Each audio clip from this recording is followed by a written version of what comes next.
Welcome back to the channel. For this holiday season, I have edited the full Treadwell Droid build into one complete video.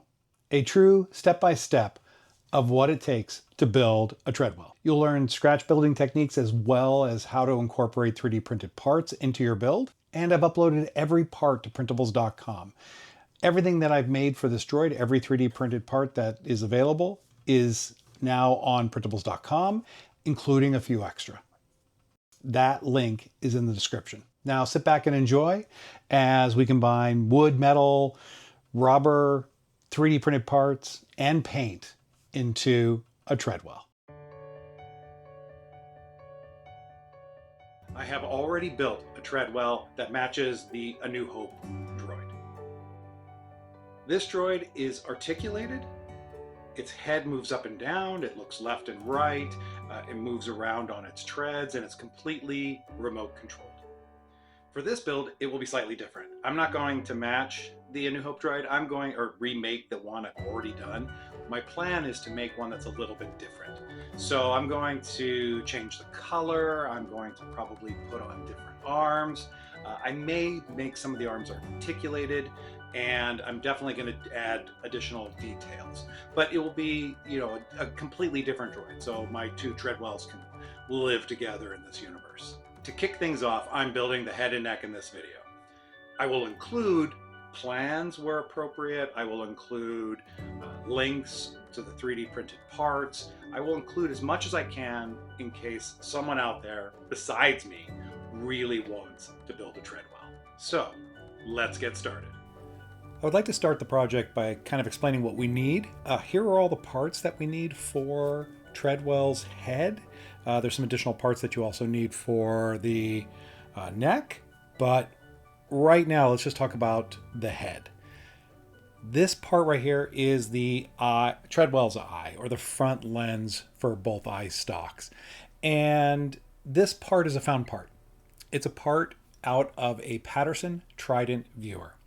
And the Patterson Trident viewer is this thing here. It is meant to show one slide. Works just by pressing the slide into the viewer, and it lights up, and you can see it. Inside this viewer is an internal lens that we used for Treadwell's head. So this was a found part back in the 70s.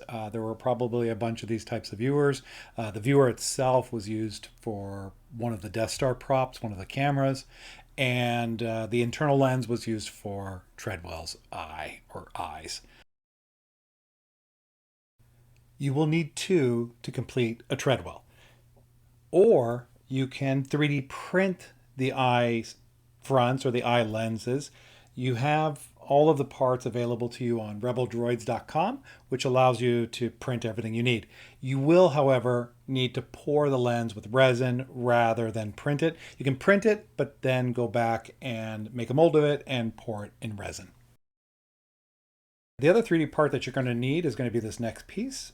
You have an aluminum rod that fits into this hole, and it connects to this part right here, which will ultimately support the two larger sections of the eyes.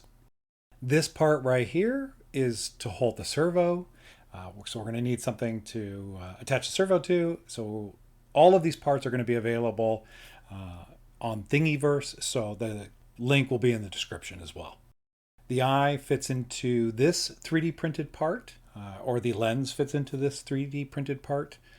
I'm just showing these things right now. I'm going to go through the whole process of building everything up to this point, but I just wanted you to see exactly where we're going to be getting to before we assemble the entire thing. This rear part also gives you the exact dimension that you actually need.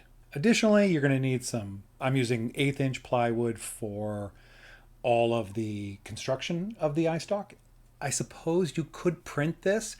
I'm going to release plans for the eyes and for the eye stalks themselves, so that you know where all the holes need to go, you know where all the what all the dimensions are. So yeah, you have 4 pieces basically of the same part. The bottom 2 are going to have holes in them, obviously, that line up, And then the top parts here are going to be solid, so they could be the top. If you're looking at the sides here, you'll notice the bottom side of it, where the eye is wider than the back part, and then those two angles need to be drawn in as best you can. I will also include the dimensions of placement of all of the additional holes in this. The blocks in here that are used for screw holes to attach the bottom or attach the top to the bottom are not that important. They just need to line up with the screw holes. Now, what's important about Treadwell's head is that the center is about 3/4 of an inch apart, and they should be parallel with each other. The outer sides of the head are the part that are tapered. So you're going to have a 90-degree angle from the eye to the inner part, 90-degree angle to the top part, and then the outer angle is an undisclosed angle. I'm not sure what that is. I'll give you all the measurements, and then you can cut your pieces from that. Because I'm using wood, we're going to be using a little bit of styrene to skin it. You can also use something like Bondo, and you could coat everything with Bondo and then sand it all down, make it all nice and smooth and flat. But I just went one step further, just cut all of the pieces in styrene, and I'm going to skin the whole thing in styrene. As promised, we're going to show you how we glued everything up. Basically, I'm not going to describe everything here. I'm just going to kind of explain what overview of what I did.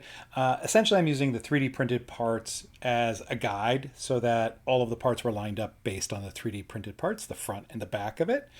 We're actually working on the bottom of the what's going to make up the bottom platform of the eye stock here, because I wanted to make sure that the little parts that will become the blocks the screws will go into were well glued to the sides. So basically getting everything lined up and gluing everything down. I'm using wood glue for all of the wood parts. I'm using a silicone glue for any part that is plastic and wood.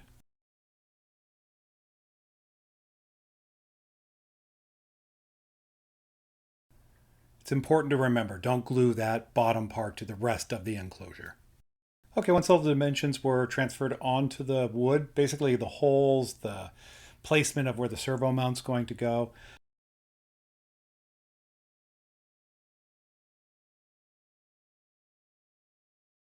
I went ahead and taped things like the servo mount in place and drilled holes so that the two parts could be screwed together.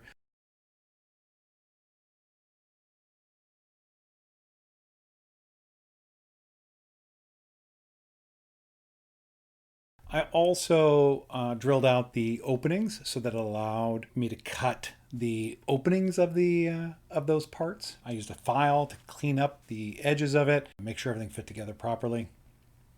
And then, same as the servo mount, I did the exact same thing with basically the neck pivot point. At this point, it's super important that you get that center area parallel. Drilled holes, applied screws. Then it's time to attach the neck piece, which was ramming this aluminum tubing through the holes. I didn't go all the way through just because I'm going to have to take it out and paint it, and I have more sanding to do and such.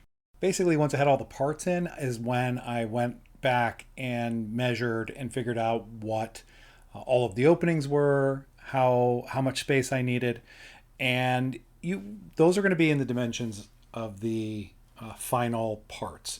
So we're going to have all of those dimensions in you. So when you look at the files, you'll see that. And again, you could 3D print this as well. That stock be a big print. It's not necessary to print this. Like I said, it's super easy to build in wood, but you can also build it in plastic. You can build it, in thicker styrene. I think that also would work very, very well.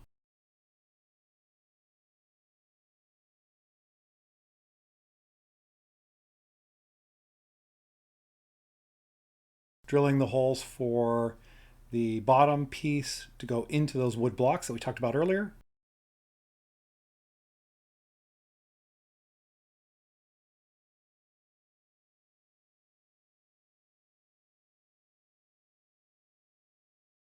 Now, this final piece that needs to come out is for the servo. In this particular build, there is going to be one servo that is fit right inside the box, and it's going to move the entire head up and down.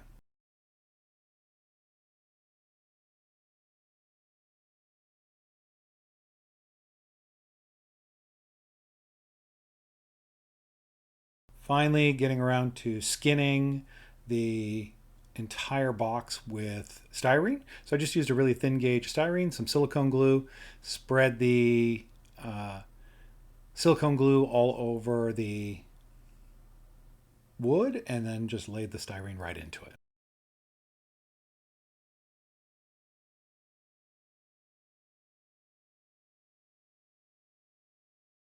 All the 3D printed parts are ABS, so they all needed to be sanded, get rid of those grooves, those build lines and layer lines. So went through and just gave everything a good filing, good sanding, and made sure everything was as smooth as possible. I went in with a little bit of spot putty, and the spot putty is used to just fill little holes and little cracks, little things that are in imperfections, perhaps. You know, some of the thicker layer lines, that kind of thing. Sanded that down and then applied a primer. Light sanding after that, and it was a whole process of primer, sanding, rinse and repeat. Once the styrene or the glue had cured under the styrene, I sanded down all of the edges of the styrene. The styrene itself was a little bigger than the original part, so I went through and I just sanded that down. I did the same thing with the spot putty and just filled the little cracks and holes and things like that with spot putty, and did the same thing. Did primer and sand and primer and applied a little more putty and sanded and more primer. I did this several times just to make sure everything was as smooth as I wanted it to be. I really wanted it to be kind of a metal surface, and so I wanted this styrene to look as real as possible.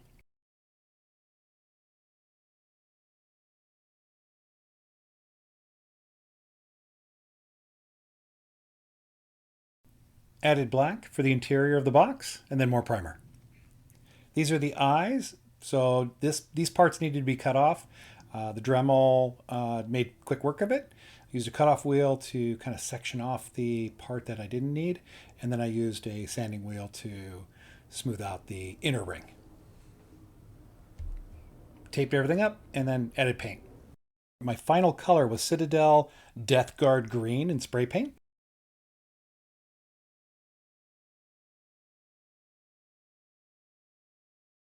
And I mounted the eyes with some slotted screws. I tapped the holes just so that the screws would hold the eyes in. Now onto the final assembly. Basically, we have all the parts painted. Everything's been sanded and fully finished.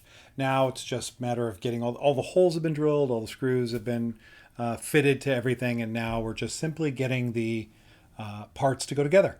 So it doesn't really matter where you start here. I wanted to build the bottom of the headstocks first, create this platform for everything else to be attached.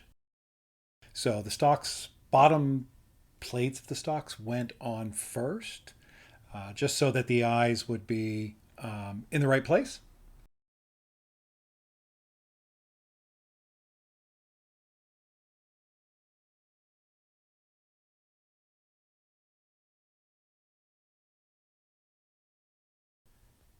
Now mounting the servo. The servo was actually mounted to the block first, and then the block was mounted to the bottom of the plate.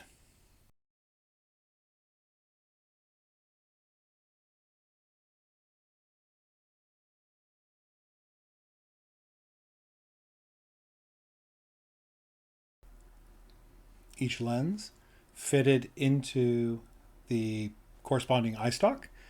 The lens press fits in, and then there are two slotted screws that help hold that in. You could glue them in, but the original Treadwell had these nice slotted screws that were right dead center of the lens.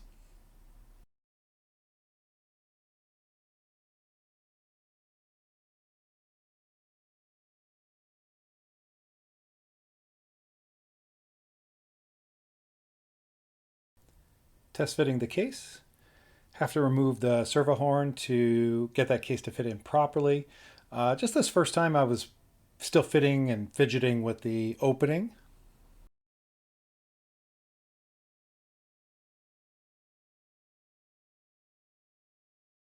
Four screws hold basically the top of the eye stalk into or onto that plate.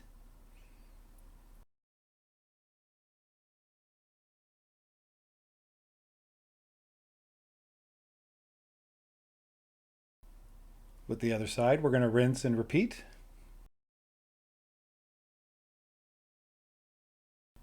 This small 3D printed part is what's going to hold the aluminum tubing around or form the big bottom of the neck. So this part's going to be attached right to the center of the neck area where the aluminum mast will be attached.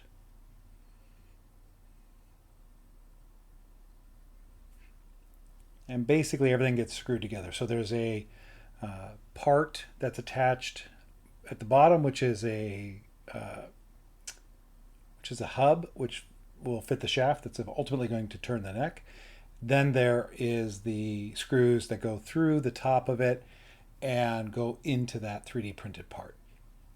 All of the exposed screws are slotted screws, just because typically that was the screw that was used in the 70s. So we really needed to make sure that we had the right screws. Here, I forgot to add the space or the hole for the wire for the servo to go, or the power to go up to the servo. So I'm doing that for both. On the bottom of the, basically the plate for the eye stalk, and then also the bottom of the neck piece. Just allows for the wire to pass through. Here's all the aluminum parts that will form the top of the neck. The aluminum parts are also screwed together, or there's a hole in them for the screws to attach and ultimately keep everything in place and in position.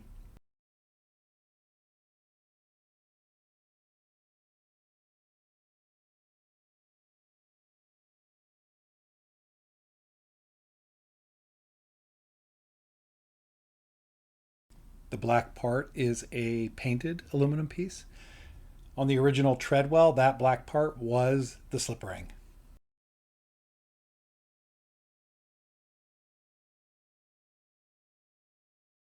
Assembling the neck now. I'm basically using a bunch of found motor mounts for a small planetary gear motor. And the reason I'm using these motor mounts is I need to connect two shafts together, one from the motor and then one going up to the very base of the neck. And I want that collar to be real strong, and I want it to spin freely, and it's all got to be within the aluminum tubing. So the motor mounts seemed to be the best choice. They were super easy to use. They were, all the holes lined up, so that was nice. And basically, they were all found parts sitting around in my garage, so I used those.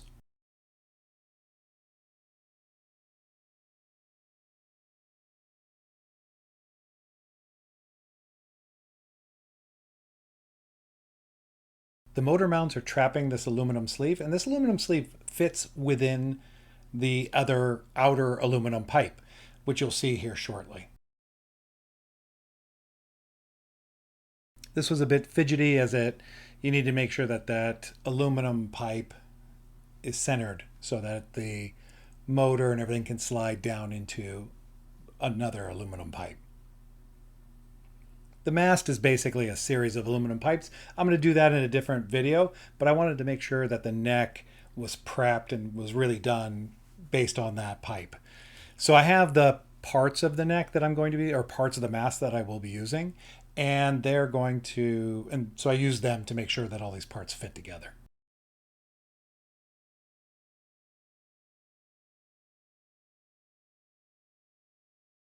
Once all the shafting and everything was all tightened down onto the hubs and such, the aluminum shroud or parts that are making up the outer aluminum can be attached. And basically they're just attached to the neck part. So the motor is going to move all of the aluminum and the neck and the head and everything all together from down inside of the mast. The only thing that's going to pass up through past the motor is a wire that feeds power to the servo and receiver that will be located inside the eye stalk.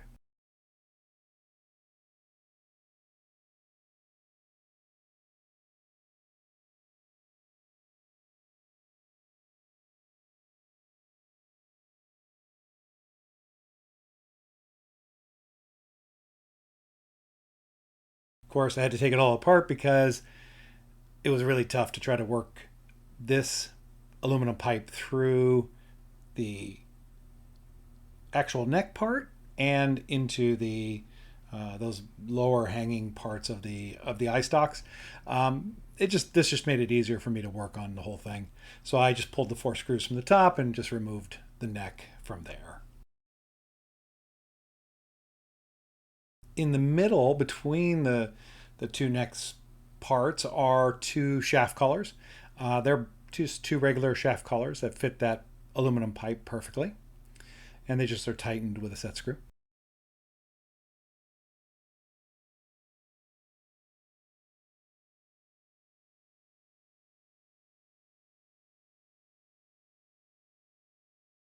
The way I'm building this head is exactly the way the original Treadwell head was made. The Treadwell I made, my original Treadwell, actually used 2 servos that allowed the eye stalks to move up and down along the from that center point.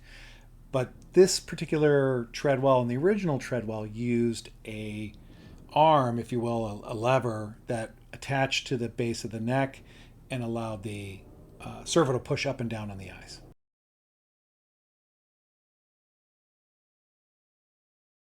The motor and everything fits just down into the aluminum shaft. This is an ABS pipe though, just to hold this thing together for right now. And I'm just putting out a few little parts here just so I can test the mechanics on the eyes. So I just wanted a really simple, like most of this stuff's going to go on Treadwell down in the body, but I don't have the body yet. I haven't built that yet. So that's coming as another video. And I added an on off switch just so I could test everything out.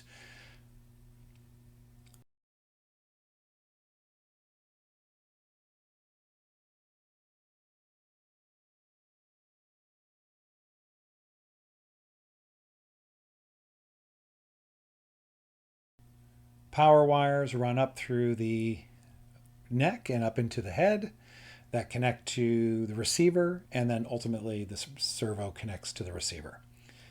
Don't mind all my wire nuts. I ended up actually soldering everything together, just didn't show it.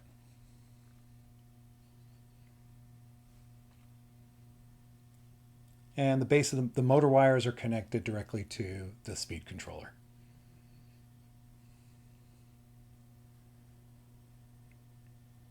And on the base in between the speed controller and the power distribution board is another receiver, the same receiver that's up in the eye stalk. So both receivers are getting a signal from the transmitter, which allows it to move the neck left to right, and then ultimately move the head up and down so that it can look up and look down.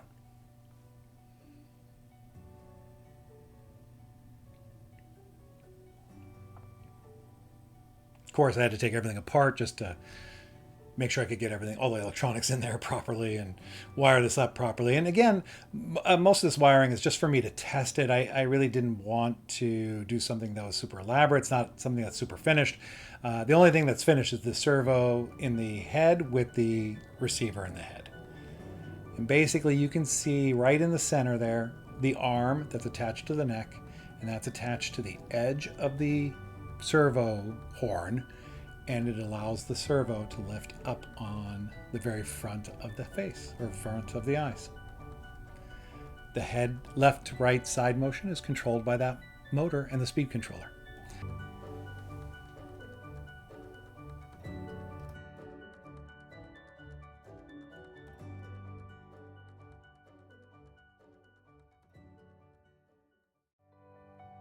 So these are all the parts that we're going to use to make this mast. The first piece that we're going to need is this 3D printed part. The 3D printed part, it's the base. I did this on an FDM printer. I'm using aluminum parts for everything else that's going to be made for this mast. These little parts are all pre-cut.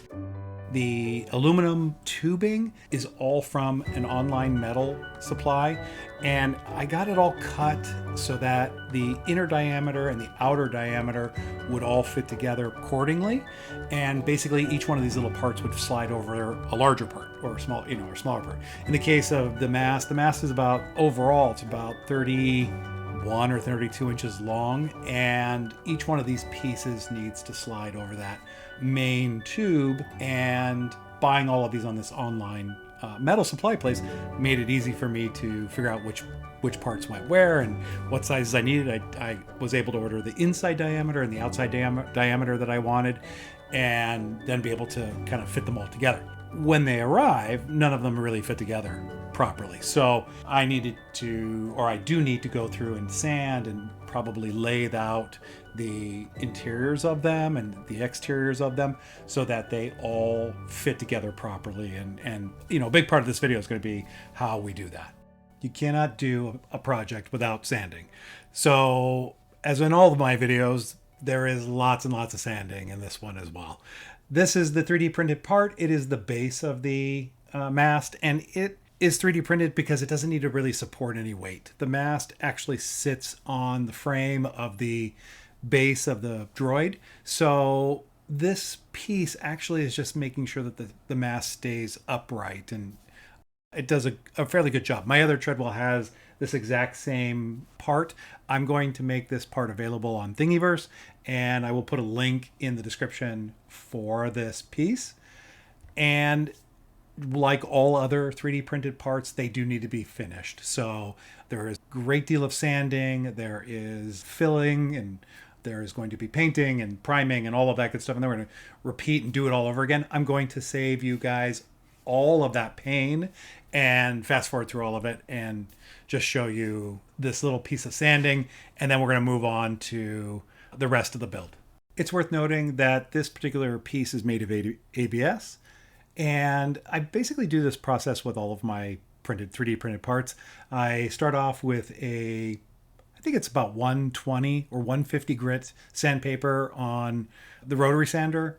Typically I'll start with that and get it sanded down as much as possible. And then I'll come back with, say, something like 220 and do all of that prior to adding primer. So that's what you're seeing here. I got this square stock from an online source as well. Same place I got the tubing from. It's all aluminum. It's all pre-cut. It's all sized appropriately. And basically I just need to give it a little bit of sanding. I need to get all the markings off of it. And these 4 pieces are going to be used in the 4 corners that will help hold up or help support the corners of that base or that 3D printed part. And that whole thing is going to become the very, very top portion of the base. The 4 bar stock need to be tapped and drilled out and tapped. I'm going to use a center punch to mark the center point of each of them. And there's a hole already in the base for where the screw goes through. And I'm using 632 screws for all of these parts. Once all the holes are drilled, I'm using a 632 tap to thread all of the bar stock. As part of the sanding process, each one of the holes had to be enlarged a little bit. So in the 3D printed part, it needed to be a little bit larger. Typically with 3D printed parts, the holes aren't exactly perfect, and depending on your tolerances will depend on how much you need to sand it out. In this case, I'm using an 80 grit sanding wheel on a drill, and this 80 grit sanding wheel I used a lot for the inside of the tubes. Periodically, I would need to check the tube, make sure it fit inside the hole. I'm trying to get it to go a certain distance into it, so just needed to be sanded out until it actually slid in there very easily. The tube only needs to go into the base 2 inches, so I wanted to make sure that the tubing that was sticking out the bottom was at the same distance that each one of those little legs would be. With the part sanded and the tube fitting inside of it, it was time to paint. So I'm using a filler primer. This primer is great. It basically fills in little holes and scratches and dents and things like that. Still will need to be sanded afterwards, but this really gets you a long ways in terms of getting the part to look good. Okay, once the primer dried, now time to sand some more. I do a light sanding on this one. I tend to go 220 grit. This way it helps the next layer of paint stick to it. Also, it helps knock off any imperfections and smooth out any scratches and things of that nature. You could go 320, I suppose, but 220 works fine. Once the part's sanded, primed, sanded, you get the gist of this. Now it's time to paint. So this is aluminum enamel, and I'm using this as the base color for this. I'm not going to do the weathering on this, just like the head. I will do that later on. So this piece of aluminum right here needs to be sanded out about 5 or 6 inches. It is the 30-inch piece of aluminum tubing. It's 2 inches in diameter with a 1 3/4 inch interior diameter.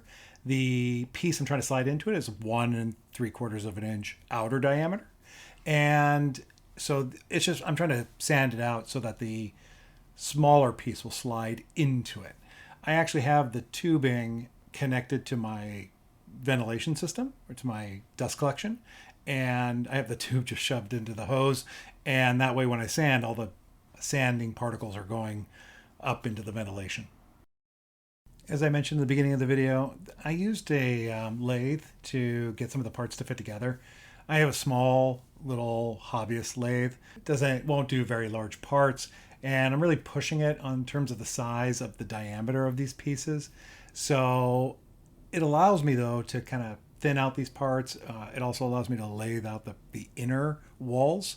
So it was very quick to make all these parts fit together and make sure that the one would slide over the other. You only have a few pieces that do that. And actually, all the 3-inch pieces and the 1.5-inch piece all have to slide over the 30-inch, 2-inch diameter tube. And the lathe made easy work of all of it. So one of the things I had to do is I had to adjust the knurling tool. I have a knurling tool for the lathe. It's a tool that fits right inside of the tool holder. However, because of the size of the tubes, I can't get it far enough away from the tube to, make it work. So I had to 3D print a custom holder for the knurler that held the knurler away from the tool holder and back away from the work a little bit, so that allowed me to go in and lay the knurling in place. This was something I made for my other Treadwell, so I already had made it. It's a little beat up and a little worse for wear because it's not really designed for this, but it worked fairly well, and it put enough pressure on there to create the knurling that I wanted to do. Each small piece of tubing required its own placement of knurling, so each one was a little bit different. Because of that, I've drawn up plans for the mast just like I did for the head, so I will post where you can find the plans for this mast and where the placement of the knurling would be. Each one of these parts need to be drilled out or have a hole drilled through them. We're going to use a set screw to hold each one of them in place in a particular spot on the actual mast. So the main body of the mast is a 2-inch pipe that has a 1 3/4 inch inner diameter. There is a 12-inch piece of 1 3/4 inch diameter pipe inserted into it. And I'm going to again use a set screw to hold this in place. For this particular part, it has to be extra strong just because that 1 3/4 inch piece is going to be all the way through to the base, and that's where all the weight and all the stress will be. So I'm just using 2 set screws. Don't look at this third set screw. I actually mismeasured and it's not in the right place, so we'll talk about that later. Again, using a 6/32 tap to tap all the way through to the bottom pipe. And this is just going to tie the 2 poles together and really, make it nice and solid. And basically all of the different parts or all the parts will be done this exact same way. Now, the bottom part, or the 1 3/4 inch pipe and the 2-inch pipe, are attached to each other. It's nice and solid. I'm actually going to ultimately cut off a little bit off the bottom of this pipe, just because I left it a little bit too long for the overall length of the mast. And every one of the other pipe pieces slide over the 2-inch part. I tried to make this as easy as possible. So basically there are, I think it's 5 3-inch by 2.5-inch pipe.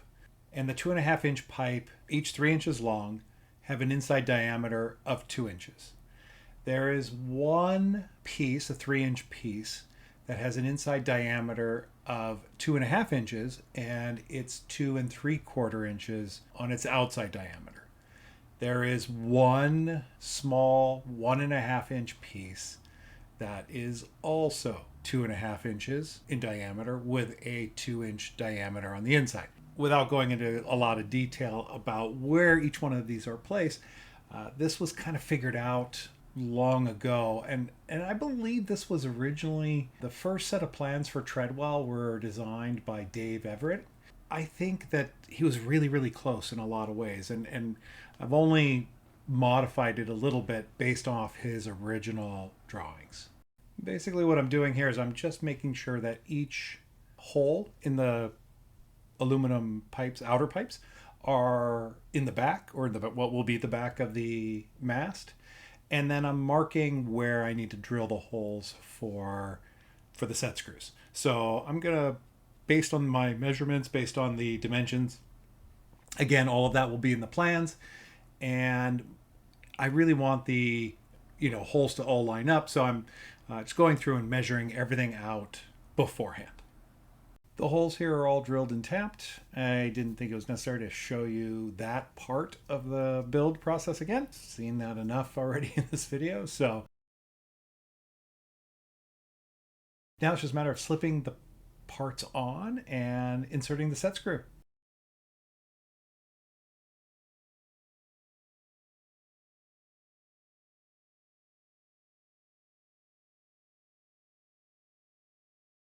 Now it's just a matter of attaching the bar stock to the base.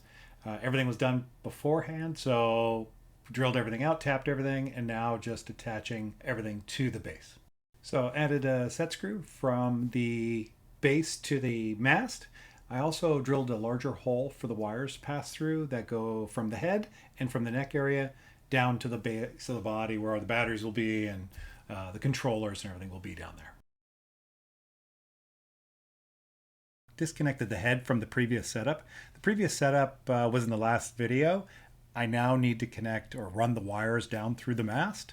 So there's two wires, or two sets of wires, coming from the head. Basically, there's a wire that provides power to the receiver inside the eye stock, and then there are the two wires running from the motor, which will control the neck. So I'm extending the motor wires because the wire running to the servo, or to the receiver, is actually 5 or 6 feet long, but the motor wires need to be extended all the way down the mast.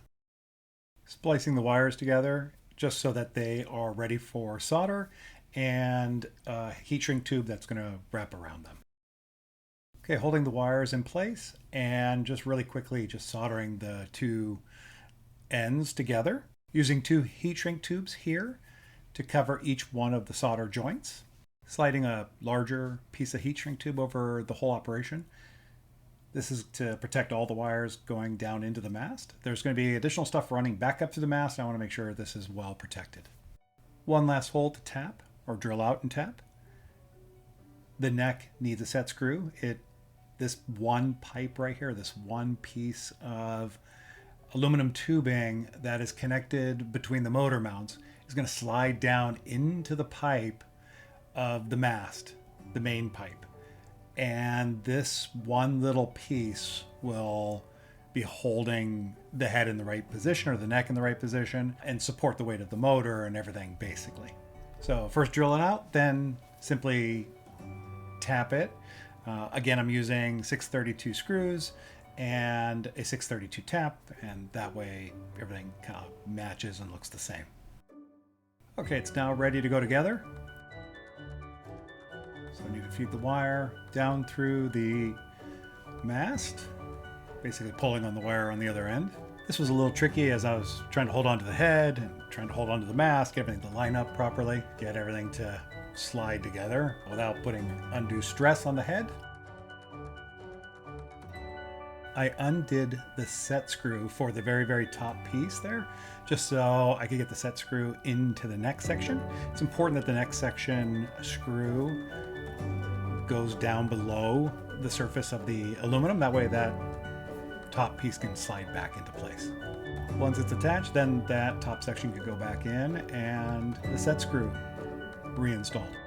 There you have it with the finished mast and the head attached.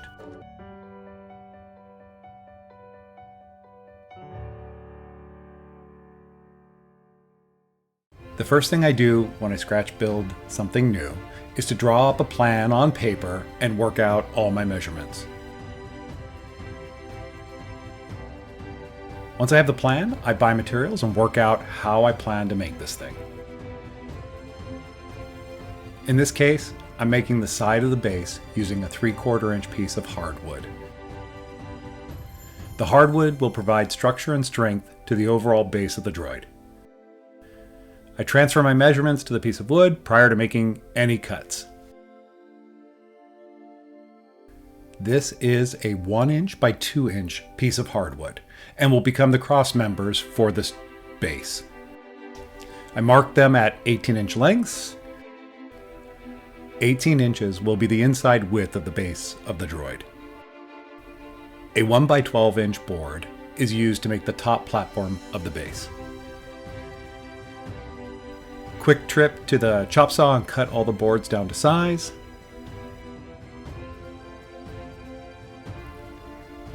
I do not have a table saw, so I use a circular saw to cut any of the longer sections.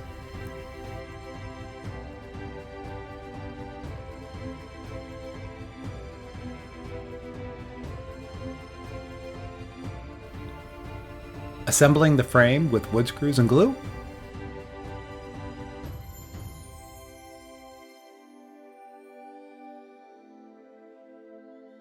Turn the frame upside down and place the top board on the bench.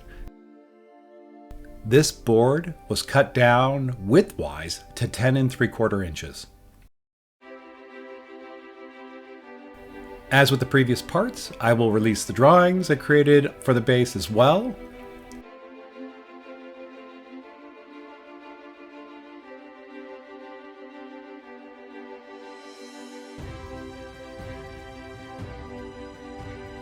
For the next step, I marked the pass-through holes for the axles.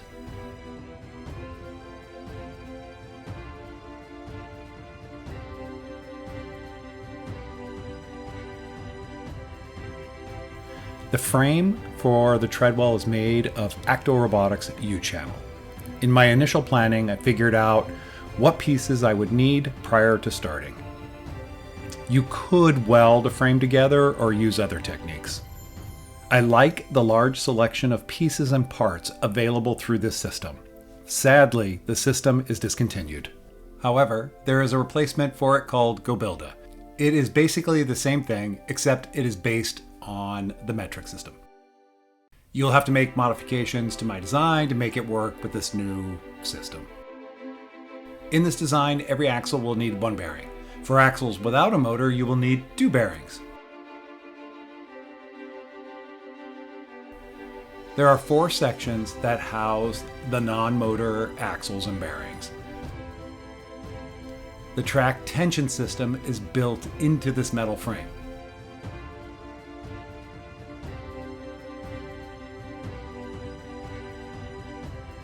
This is the front section, which will hold the motors with the axles and wheels. The rear section has the remaining axles and wheels. The 2 sections are connected by 2 1-inch stainless steel tubes.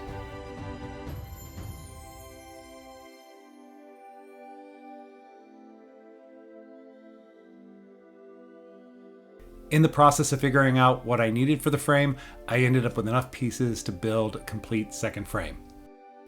This frame will be used in a different project.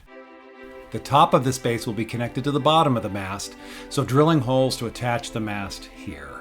Drilled a large center hole for wires to pass into the mast. Here I'm drilling open the pass-through holes for the axles. The rear holes are elongated so that the frame can move forward and back to tension the tracks. The metal frame is attached to the wood base I created using screws. The lower section of the mast is really part of the base of the droid. I removed the lower section of the mast and attached it to the base with screws. Aluminum flashing is used for the front and back ends of the base. Cut it to length carefully as the stuff is super sharp. The aluminum is nailed into place with small finishing nails. It is very easy to shape as you work. Thin sheets of steel are used to cover the front and back openings of the base.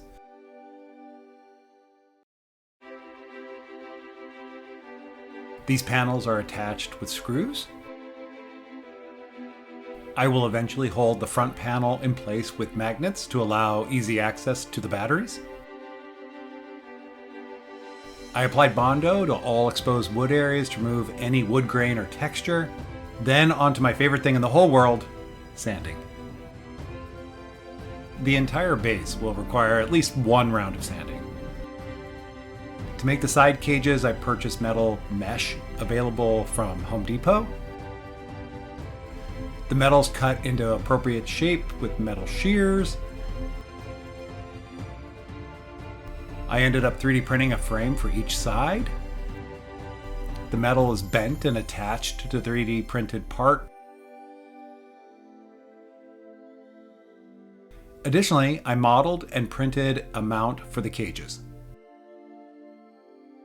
This will give me a mounting point on each side, and one of them will house the switches to turn the droid on and off.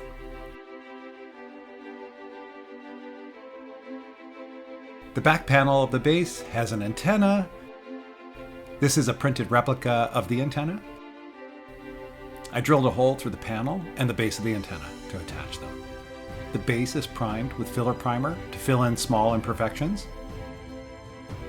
More sanding, and I use glazing putty to fill in any remaining low spots. This is a final sanding of the glazing putty. This section of the droid is painted black to help hide the area under the two side cages. The base is coated in the same green paint used on the head.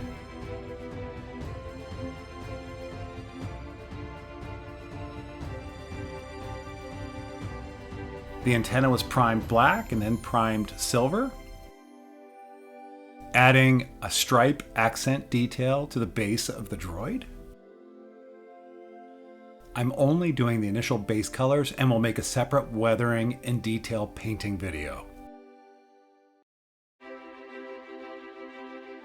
Added tape to mask off the areas I want to remain paint-free. I wanted a visual difference between my two Treadwells. With the base part completed, it is now on to the wheels and treads.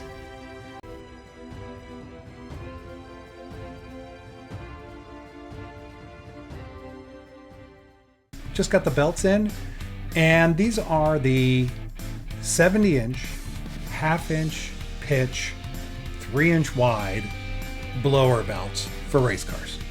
And these are, to the best of my knowledge, the exact match for the original Treadwell droid. To make the wheels, I first designed them on the computer and then 3D printed them. I only printed a drive wheel and an idler wheel. I am molding the wheels so that I can make them out of a more durable material. This will require quite a bit of sanding and finishing to get to a moldable part.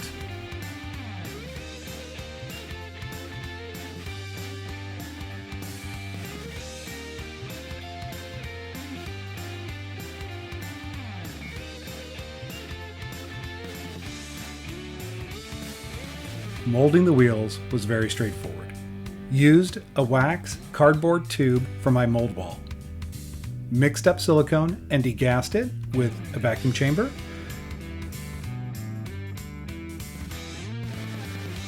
I did small batches and poured the silicone into the bottommost area of the mold to allow the silicone to rise up on the part. This way it minimized the trapping of air between the silicone and the part. Once the silicone sets, cut it free of the cardboard.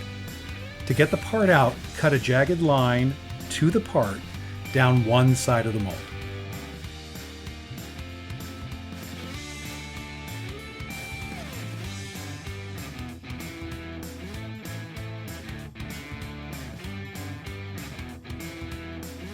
Unfortunately, I lost the footage of pouring the urethane. It is a 2-part mixture and you simply pour it into the mold. It does need to be placed into a pressure pot. The pressure pot will allow the air to be kind of crushed into the part so that you don't see the air bubbles. Once the part comes out of the mold, it should only need minimal cleanup. Here I am priming and painting and getting the aluminum finish to the wheels. Now back to the tracks. Before doing anything, print the track guide for the track. The belt is basically turned inside out to make it into a track. You need to drill a hole between every other tooth of the belt to allow a rivet to pass through it. Again, I 3D printed a drill guide to make the drilling process go faster. The track guides are small plastic pieces that line the centermost area of the inside of the track. It will keep the track centered on the wheels. Once the track is drilled, the track guides are riveted into place. Motors are attached to the frame, and all wheels and axles are installed. Lastly, the tracks are slipped over the wheels and tensioned. This droid requires 2 speed controllers, one for the drive and the other for the head turn. Only using one switch for this droid, and was able to get all of the electronics under the mast and cages. And here is the first test of the full drive system.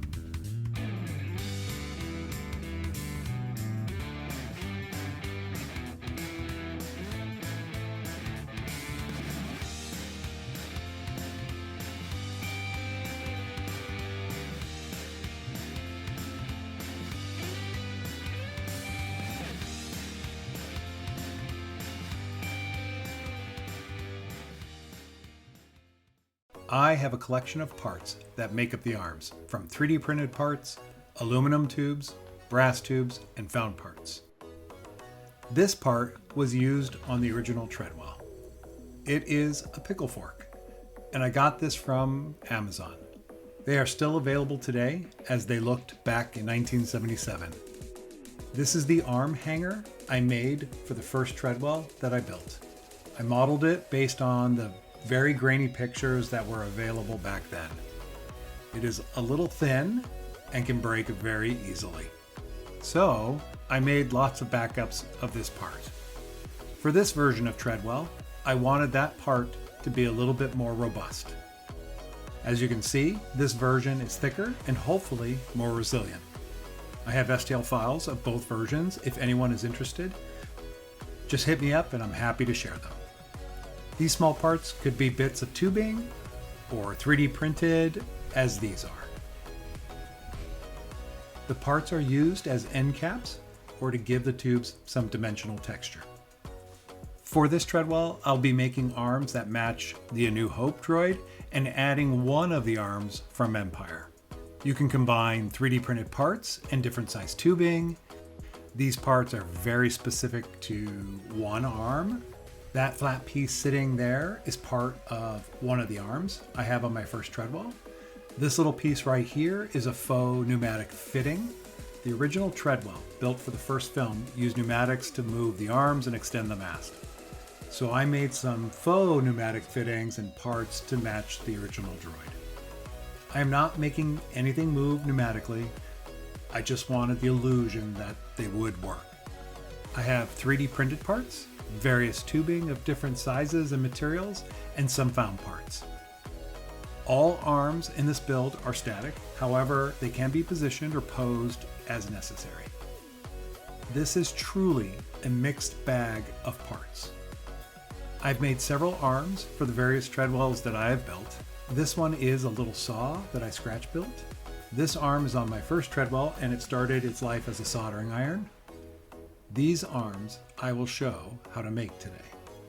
This 3D printed part is the hanger for each of the arms. As I explained, I made them a little bit beefier.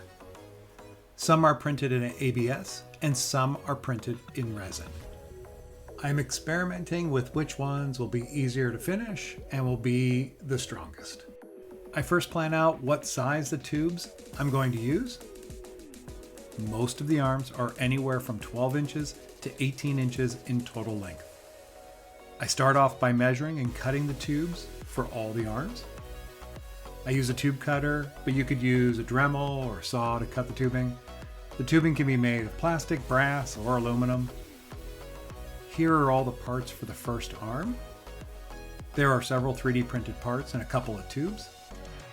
This particular arm is the one I like to call the Grogu arm. This arm was in a close-up shot of Grogu while he stood on Treadwell and held onto this arm.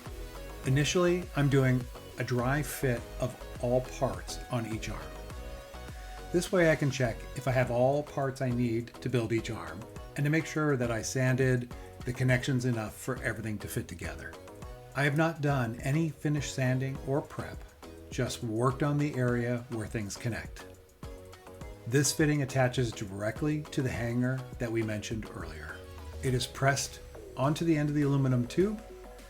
This second part is the 3D printed detail piece that is placed on the opposite end. These two parts fit together.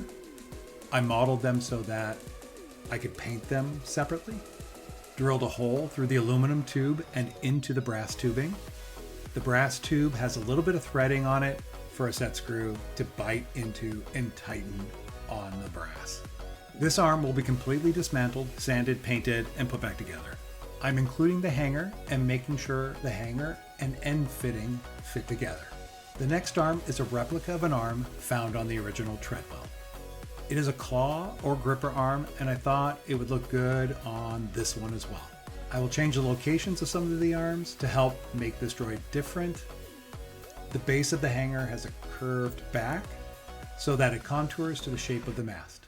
The hanger is bolted through the plastic and into the aluminum. Every arm will have one of these hangers and some arms will have two. I'm using aluminum for both tubes. The lengths of the individual tubes vary slightly. This arm is a little bit longer than the previous arm. Also, this arm has a faux pneumatic fitting. A 1/4 inch piece of plastic tubing can be inserted. Opposite the hanger on the aluminum tube is a small detail piece. This little part helps make the aluminum tubes visually interesting and adds texture to the arm. The claw on this arm is an extra claw from my first Treadwell. I made extra parts because I thought for sure they would break. The claw is 3D printed in ABS plastic. This part never broke, so this backup claw is already painted and weathered. Attach the claw with a set screw. I'm using a flathead screw to attach the two aluminum tubes together. For the third arm, I'm making a replica of an arm found on the original Treadwell. Drilled holes in the tubes so they can be attached together. I believe this arm is going to be about 16 or 17 inches long. It does not really matter since the arms look like they telescope. This main aluminum tube gets a hanger on the end of the tube as well as a detail part on the opposite end. When positioning the hangers, keep in mind the location of the set screws.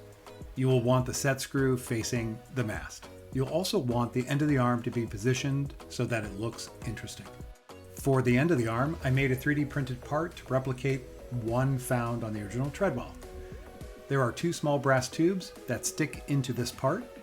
Then the smaller tube of the arm attaches to the very back of the 3D printed part. Use a set screw to attach the two aluminum tubes together. The fourth arm of this video is a little bit more complicated. This arm is designed based on the arm seen in Empire Strikes Back when Treadwell was on the Millennium Falcon. The original Treadwell built for Star Wars was also used in Empire Strikes Back. To start, I glue these small intermediate tubing pieces to the two smaller arm tubes. Basically, my small tube is 3 sizes smaller than the outer tubes, and this will help bridge the gap between the two metal tubes. Add the set screw so that the holes remain aligned until the glue has a chance to dry. Slip this assembly into the larger tube and screw them together. Once again, I'm using 3D printed parts for the details. This 3D printed part is completely coated in a putty that helps fill in the lines.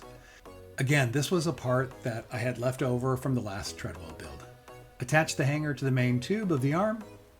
It also has a faux pneumatic fitting. There are a total of 4 metal tubes. 2 are for the main arm, and the other two are simulating a pneumatic piston. The fake pneumatic piston has a couple of different parts. The larger of the two tubes has a hanger attached, just like the main arm. It also has a faux pneumatic fitting. Let me place the hanger here for you so you can see how this all fits together. I'm using a second hanger now for the fake pneumatic piston. Press this into place and these two parts intersect.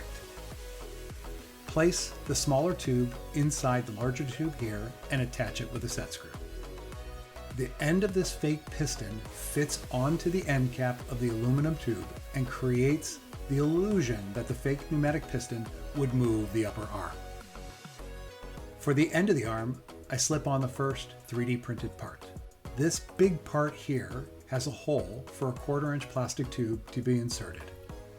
These last two parts look like a little radar dish of some sort, or like the barrel of a 1950s laser gun. This section of tubing will be attached once again with a set screw. Again, this is just a dry fit for all parts to make sure everything fits together. I'm essentially prepping everything for glue, sand, and paint. For the fifth arm, I am making a replica of the practical arm on the original Treadwell. This arm uses a pickle fork as the gripper. There are several 3D printed parts for this arm. Again, I have 4 metal tubes, just like the previous arm. There is a main arm with 2 tubes and a fake pneumatic piston with the other 2. None of the arms will actually work, however, they can be posed. Some of these parts are freshly printed in white ABS, printed in black ABS, printed in resin, painted, or just have Bondo applied. Again, I'm using leftover parts from my previous Treadwells. Just like the others, I'm putting the hanger on the main tube. This arm also has a fake pneumatic piston, and I'm attaching a hanger to it as well. The main arm has this thin piece of tubing, which is attached to this funky looking 3D printed part. This part holds the pickle fork. Both the arm and the fake pneumatic piston need faux pneumatic fittings. This arm has 2. Again, this arm was a practical pneumatic arm on the original Treadwell. It had an air inlet on both sides of the piston to allow it to move back and forth. This fake pneumatic piston had only one fitting. Now for the pickle fork. The only thing we need to do for the pickle fork is remove the wooden handle. Using a pair of pliers, crush the wood and then pull it off. Just be careful not to damage the pickle fork in the process. Notice the pickle fork still works. We do not need it to work, obviously, we just need it to look like a claw hand. The pass-through holes for some of these 3D printed parts, depending on what size you make them, usually need to be drilled out. I find that my fittings, or anything that needs to fit inside something else, is a little bit smaller once it is printed. You can either adjust for that in the print, or in the case of a hole, simply drill it out. Then the pickle fork slips right into this part. There is a piece of plastic tubing that goes over the back of the pickle fork. This small white part slips on the end of the larger tube of the arm. The fake pneumatic piston gets the mated part, and those parts are screwed together. The main part of the arm gets attached like this. We attach the 2 3D printed parts together.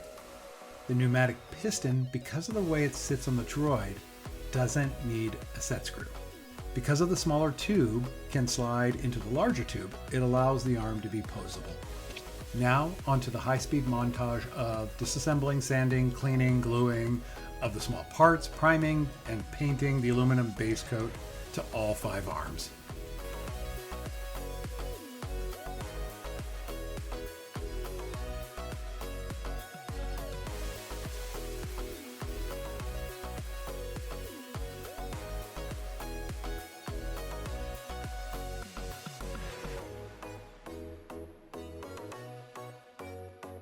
The arms are reassembled with a base coat of aluminum colored spray paint. I will add a black accent color prior to weathering the arms. The black I'm using is a matte black acrylic paint. On the Grogu arm, I am painting this little part on the back of the very end of the arm.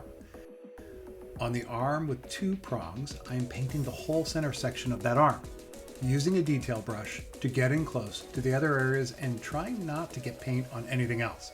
The arms are going to be weathered ultimately, so it's not hypercritical if you get paint on other things. The neater you are, the better. Painting this little half dish, painting the inside and outside of this part.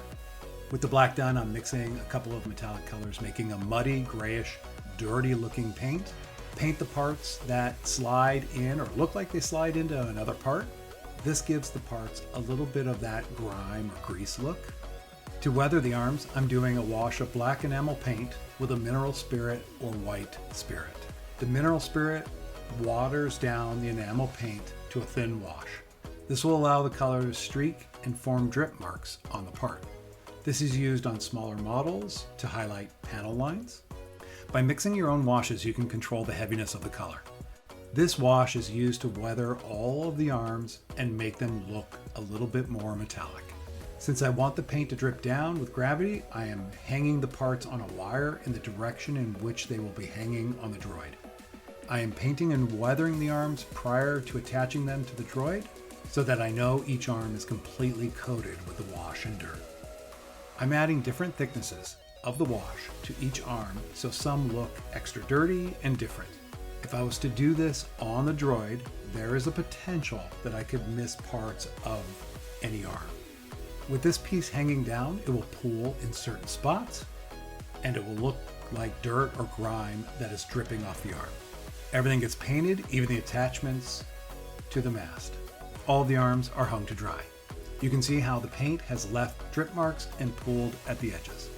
The mast is attached to the body of the droid. To attach each hanger to the mast, we need to drill and tap mounting holes. There are 4 holes for each hanger, and each hole needs a screw to hold it in place. The plan is to drill out each hole and tap a 440 thread into each hole. The basic process is to put the hanger into position, use a center punch to put a divot into the aluminum at the first hole, drill out that hole, then tap that hole with the 440 size tap. Mount the hanger to that one hole. Repeat that process for the next hole and then the next hole, and then the next hole. You must remove the hanger each time because it's going to get in the way of the drill. Use a number 43 drill bit with a 440 tap with plenty of lubricant. Go slow, give yourself plenty of time. Do not try to cut the threads in one go. Ease into it and back out often. Backing out clears the thread cutters of debris. The aluminum is soft, but it is very, very easy for the tap to bind in the hole. If you're not careful, you will snap the tap inside the aluminum. And that is the process over and over again. I'm using slotted screws just to help with the 1970s aesthetic. With the help of some light editing, we have all 8 of our hangers in place. With the hangers in place, it is time to attach the arms. The arms are also attached with 440 screws. The arm is pressed into the hanger and a screw is run all the way through both parts. A nut secures the arm to the hanger. Once everything is painted, then the screws will match and blend into the arms. For this droid, the placement of the arms is different from my first Treadwell. There are many good resources for high resolution pictures. Use those resources to figure out where you want to place your arms. The arm placement can be a bit arbitrary as they appear as they can move around the mast. You can clearly see the color difference between the aluminum mast and the painted arms. The arms are weathered, of course, and we will do the same type of weathering to the mast. 3D printing a small square block where I want clear tubing to terminate. This part covered the hole leading into the mast for the pneumatic tubes to get down to the lower body. I do not need the clear plastic tubes to go into the mast, so they stop at this little box. One end of the clear plastic tube goes into the faux pneumatic fittings, and the other goes into the box. The clear plastic tube has a 1/4 inch outside diameter and comes in a roll. Before using the tubing, unroll it and warm it up slightly to take out some of the curl. The box has space for 4 tubes on top and 4 on the bottom. Figure out which tubes will go where and make sure each tube has enough length to reach the box. Cut the tubing and press the end into the opening. They are a little tight, so there is no need for glue. The box was sanded, primed, and then painted the same aluminum color that I did the arms. The box also needs to be mounted the same way as the hangers. The drilling and tapping of this mast are really one of the more time-consuming parts of this build. The tubes are pressed into the holes in the box. The arms and all the elements of the arms give the droid wonderful texture. Finally, I ran the power wire and motor wire down to the base of the mast, soldered on new connectors and plugged them into the speed controller that is attached to the base. The wire must be able to be disconnected because the mast, head, and arms go into a case and are separate from the base for transportation. Initially, I painted everything a base coat, so that was all done in the other videos, and all of the materials that I used were wood, metal, aluminum, and so on. So the techniques I'm going to be using on this are going to be techniques that apply to each one of those things. There's no need to paint the aluminum base coat because obviously I want it to look aluminum. My initial step is to score, scratch, damage, and start to break up the paint. I'm just using a small screwdriver here, actually.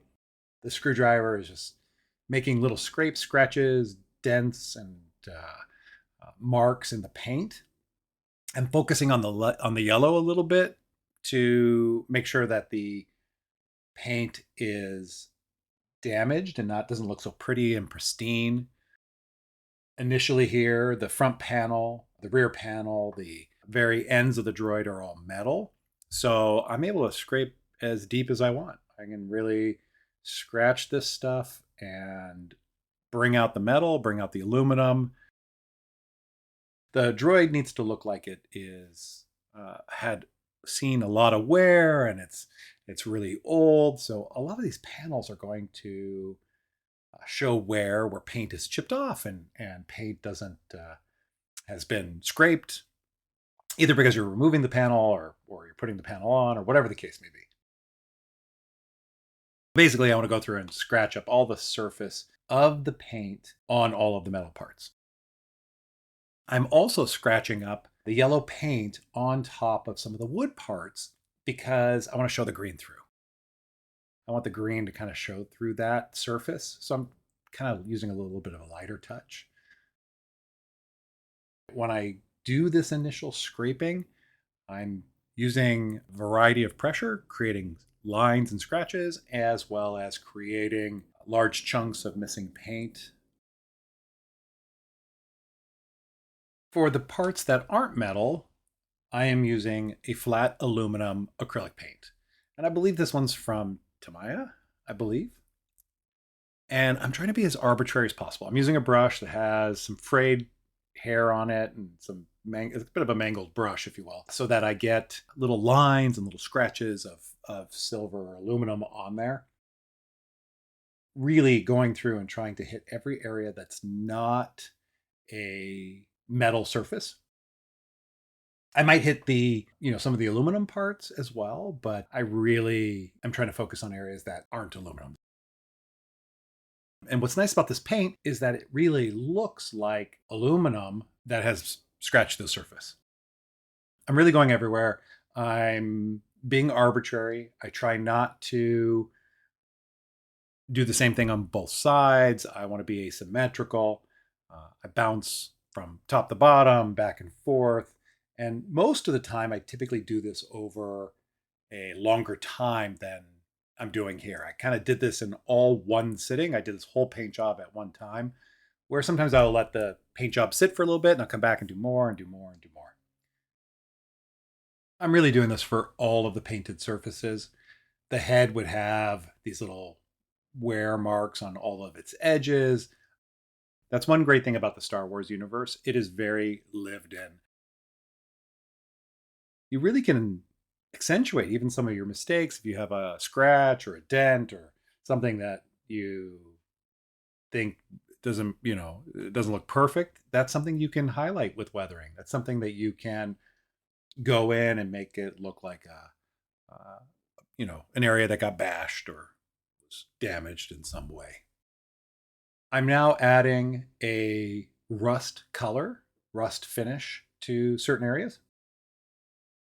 I'm going into all of my scratches, all of my marks, all of my things. I'm giving them a little bits of highlights and shadows. So the rust color is a reddish brown color, and that reddish brown color does a great job of creating a nice shadow to the edge of the paint, areas that where the metal might be showing through. And it also is really good about creating rust that's starting to poke through. I'm using a small brush so that I can dot this color as well. You don't have to paint lines or get into every crack or anything. You can paint it on so that it maybe looks like water has dripped somewhere or some area is starting to rust. Sky's the limit here. You can be as creative as you want. This process took a good deal of time because I'm using a very small brush and I'm doing these little areas and bits, and it's just this is really what I would consider all the pre-painting. So base color, scratch it up either by physically scratching it up and doing an aluminum dry brush technique on top of it, going in with some aluminum colors to accentuate that dry brushing, to accentuate that stuff. And then I start to do washes.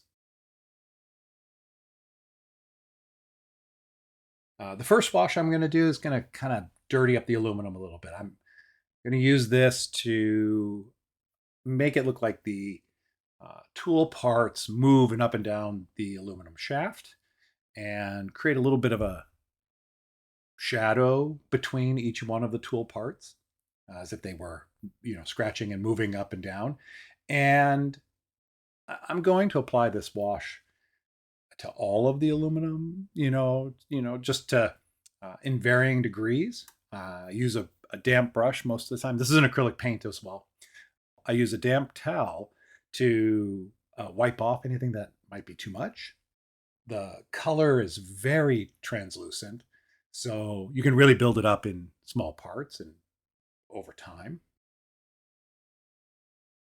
My second wash is a wash to kind of make the droid look a little dirty and a little dull. The focus here is about dulling the paint overall. I like a light colored wash on dark color droids because it really brings out this lightness or this dullness to the color. Again, acrylic paint, kind of a tan color because I was thinking sand and it was a nice accentuation to the green actually. But you can really see how it dulls down the paint. You can also use it on the aluminum parts to dull those down slightly. And the washes are very forgiving. You can, again, really layer them. You can really slowly build up the color. The wash can be adjusted so that it deposits more color or deposits less color. You might make the wash light enough so it flows into panel lines or flows into crevices. Or you can make it heavy enough where when you paint it on, it leaves a noticeable mark. So it's a bit of a art form to put these washes on and towel them off and put it on and towel it off until you get that right consistency that you like or want. But basically the whole droid's going to get this wash and it will do a really nice job of dulling down just kind of the vibrancy of the green. Make sure that the colors stay off the lenses. These washes are super easy to wipe off the lenses. In this case, the lenses are glass, so very easy to clean. My next wash is a black enamel paint with a mineral spirit as the thinner. And what's nice about this paint is when you paint it on, it really starts to flow. It starts to go everywhere. When you paint this on, it starts to drip and run, and it gets thin in the top parts, and then gets thicker at the bottom parts, and it just creates a really great illusion of old metal, something that's been used. It might have oil on it. And I'm doing this to the mast, but I'm going to do it to the whole droid. I want the whole droid to kind of have this dark, dirty look to it. And it's going to really create a nice contrast to the lighter colors, the dull down spots. You might notice that there are drip marks and dots and spatters of paint on the body as it's falling because I started from the top and was working down. That's all great. That's just adding texture to this whole thing.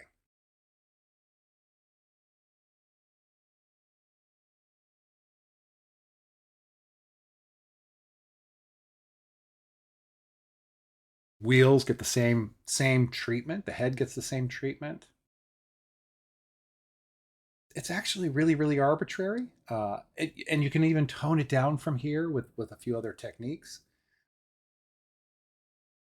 But I'm just using a towel just to kind of towel it off. Things that I think are getting too heavy, or just to give me some way of blending it a little bit.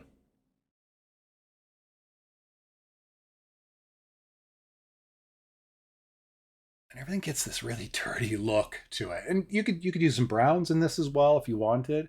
I'm primarily using black for all of this. I use the light color and I use the black color.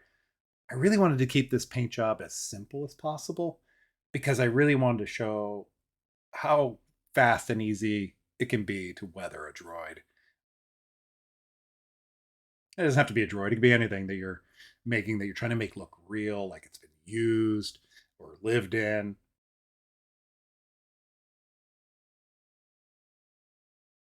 Giving the eyes a little bit of a cleanup job there. And really getting it all over everything. Again, doing layers of color is the trick. You don't have to do it all in one go. It can be a light layer and then another layer and another layer. It can be multiple colors. You can do a light layer of brown and a light layer of black.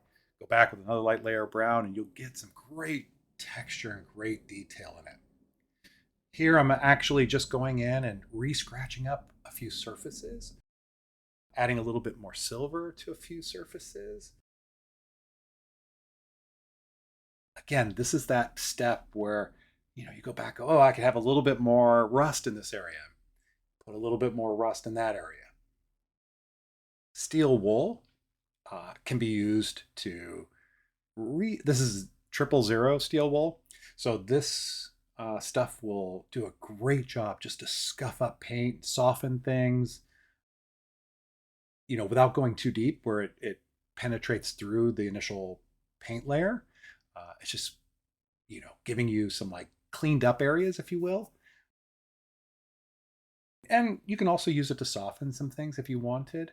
So a little spot on the head where I felt this could be a little bit lighter, and this worked really well. Again, using a little bit more of the flat aluminum color, just going in and just brightening up a little bit. You want the scratches to have all the washes on them and the dirt and all the grime and all that stuff on there. But then you also want some fresh scratches, things that, penetrated the grime and the grease. So, you know, don't be afraid to go back and add a little bit more lightness. It's like it's just another highlight, if you will, to your paint job.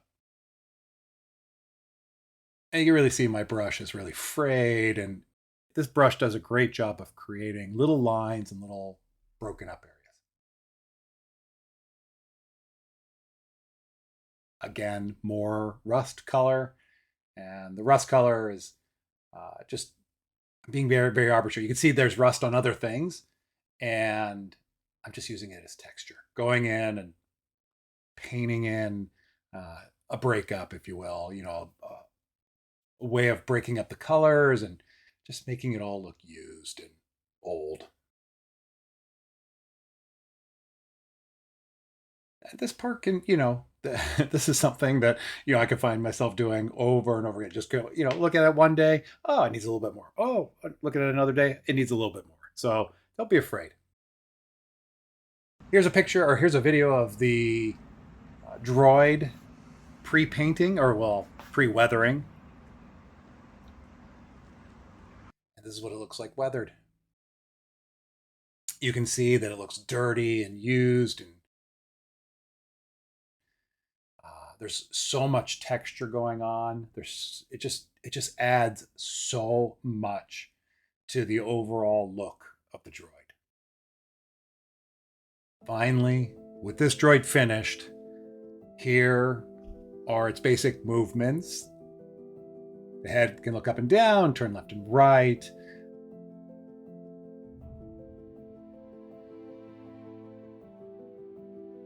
The droid can drive around a little bit. The end of our painting video here, but I wanted to show the droid in actual motion. For the tracks, I just drove it around a bit on the tracks to just scuff them up and make them look dirty. Of course, you could paint them, you could add dirt to them, and you could really go in and mess them up more. Hope you enjoyed this very, very simple tutorial on how to paint a droid of this size. This paint job took me about, I'm going to say it took me about 5 hours or so to paint the whole thing. I did come back and shoot just some minor touch-ups of adding a little bit more rust to it, like I mentioned. And it's just one of those things. You look at it and you're looking at it and you're looking at it and okay, so it needs a little bit more rust for this, a little bit more rust for that. Hopefully this will inspire you to dirty up your robots, dirty up your droids, and really make them look like they've been in the Star Wars universe.